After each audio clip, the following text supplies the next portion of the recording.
Edward Sheriff Curtis was more than a photographer. He was a man possessed by a singular vision, driven by an almost mystical urge to capture what he saw slipping away. Born in 1868 in rural Wisconsin, Curtis grew up in a world where the frontier was both a reality and a myth, where the clash between modernity and tradition played out in the lives of the people he would one day immortalize.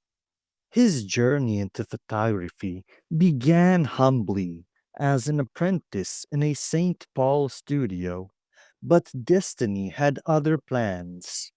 When his family moved to Seattle, Curtis built his own camera from spare parts and taught himself the craft. Soon, his talent was undeniable. He became a celebrated portraitist, photographing society's elite.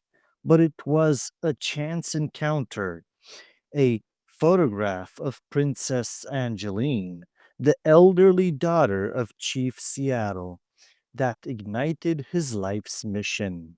Curtis was not content with mere documentation.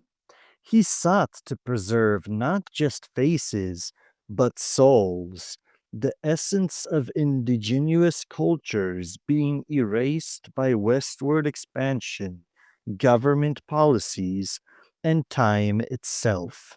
His monumental project, The North American Indian, became a 20-volume, 20-year odyssey. He traveled from the Great Plains to the Southwest, from the Pacific Northwest to the Arctic, living among native tribes, learning their languages, and earning their trust. He was not an anthropologist by training, but he became one by necessity. He recorded songs, transcribed languages, and documented ceremonies, many of which were forbidden at the time. His work was romantic, even theatrical at times, but it was also reverent.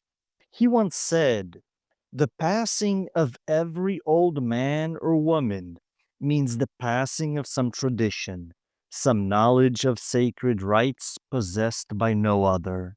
This belief fueled him through exhaustion, financial ruin, and personal sacrifice. Curtis paid dearly for his obsession.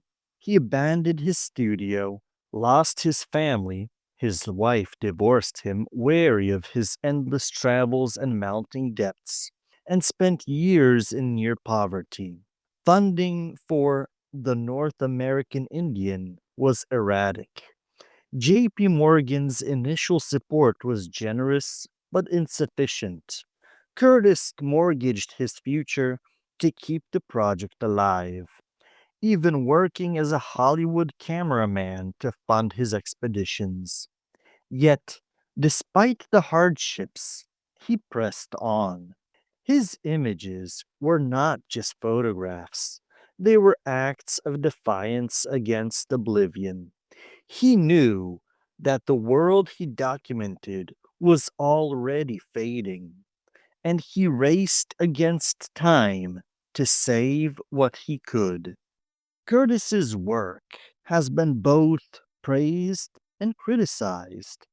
Some accuse him of staging scenes, of presenting an idealized noble savage, image that ignored the harsh realities of native life under U.S. policy.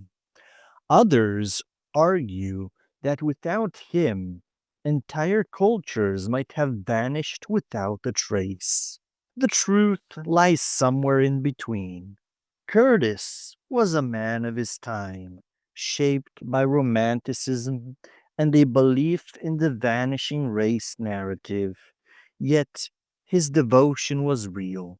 He didn't just take pictures, he listened, he learned, he fought to preserve what others sought to erase. One of his most poignant reflections captures this duality.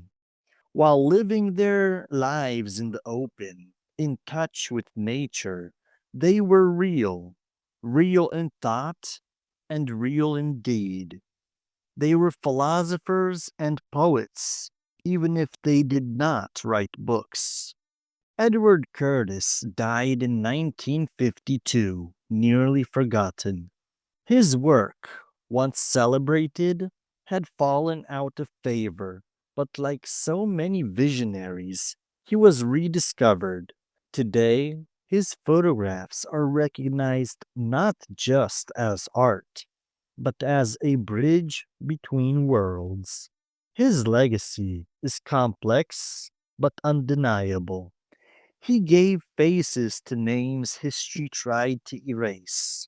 He reminded the world that before conquest, before displacement, there were people who lived in harmony with the land, whose stories deserved to be told. In his own words, the old time Indian with his ideals is gone, and the world is the poorer for it.